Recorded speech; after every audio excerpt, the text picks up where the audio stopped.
कभी कभी कोई घर ऐसा होता है जहाँ पे जाने वाले लोग तो बदल जाते हैं, लेकिन वहाँ पे रहने वाली परछाइयाँ कभी नहीं बदलती।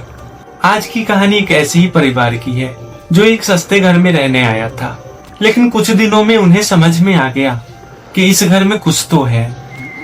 आखिर वो क्या है, ये जानने के लिए स्टोरी के अंत तक बने रहे। तो चलिए आगे बढ़ते हैं। ये घटना 2021 की है। बिहार के छोटे से गांव कस्बे में रहने वाले मनीष अपनी पत्नी और 11 साल के बेटे अंकित और 7 साल की बेटी पायल के साथ एक पुराने घर में रहने आया। घर थोड़ा टूटा फूटा था, लेकिन अच्छा था और थोड़ा किराया भी कम था, तो बजट अच्छे से बैठ रहा था इस घर पे। लेकिन मोहल्ले के कुछ लोग उन्हें देख के बस एक ही बात बोलते थे कि रात को जल्दी सो जाया करना। मनीष ये सब बात सुन के हंस पड़ता था। उसे लगता था कि ये लोग मुझे डराने के लिए ये सब बोल रहे हैं, लेकिन असली डर तो मनीष के घर में आने के तीसरे दिन से स्टार्ट हुआ। उस घर में आने के बाद पहली रात पूरा परिवार एक साथ खाना खाकर सोने जा रहा था। अचानक किचन से बर्तन गिरने की आवाज आई। रानी घबरा गई। मनीष तुरंत रसोई में गया, लेकिन वहाँ पे कोई नहीं था, लेकिन पूरा बर्तन जमीन पे गिरा हुआ था। मनीष ने सोचा शायद बिल्ली होगी और बात वहीं पे खत्म कर दी, लेकिन उसे क्या पता था कि ये तो बस शुरुआत थी। उसी रात जब घड़ी 11 बजे तो मनीष की बेटी पायल अचानक से रोते रोते उठी। वो कांपते हुए बोली, मम्मी मेरे बिस्तर के पास एक काला आदमी खड़ा है। रानी ने तुरंत लाइट जलाई, लेकिन कमरे में कोई नहीं था। लेकिन मनीष कभी इन बातों पे विश्वास नहीं करता था, लेकिन इस घर में आने के बाद से मनीष को भी थोड़ा थोड़ा डर लगने लगा था। लेकिन घर में आने की तीसरी रात वही करीब करीब घड़ी में 10:55 के आसपास हो रहा था। पूरा घर अंधेरा हो गया और बिल्कुल सन्नाटा। तभी ऊपर के छत से किसी के चलने की आवाज आने लगी, और सबसे अजीब बात तो ये थी कि उस छत पे जाने के लिए सीढ़ी ही नहीं थी।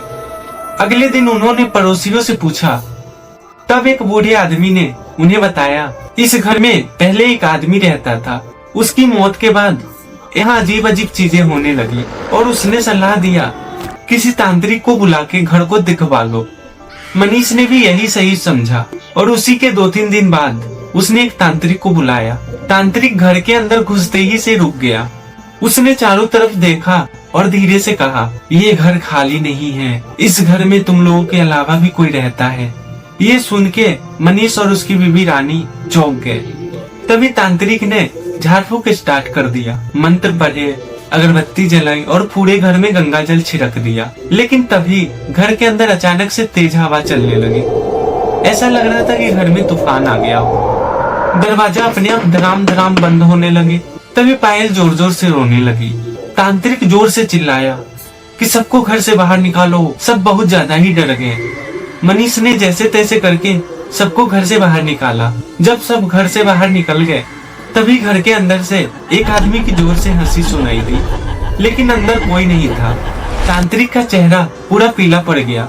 उसने मनीष से बोला, देखो मनीष, मैंने यहाँ पे बहुत झाड़ फूक की, लेकिन यहाँ जो है वो बहुत जिद्दी आत्मा है, सो तुम ये घर छोड़ के चले जाओ। उसी रात मनीष ने पूरे परिवार के साथ वो घर छोड़ दिया।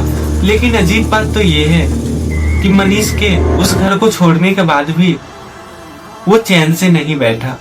आगे क्या हुआ ये जानने के लिए वीडियो के पार्ट 2 का इंतजार करें, और चैनल को सब्सक्राइब करें और बेल आइकन को ऑल पे सेट करें। जो पार्ट 2 है तो हम लोगों के पास जल्दी से जल्दी पहुंचे। अगर आप ये वीडियो फेसबुक पे देख रहे हैं तो फेसबुक आईडी को फॉलो कर ले, और हाँ, लाइक कमेंट शेयर करना बिल्कुल भी ना भूले दोस्तों। तो चलते हैं, नमस्ते।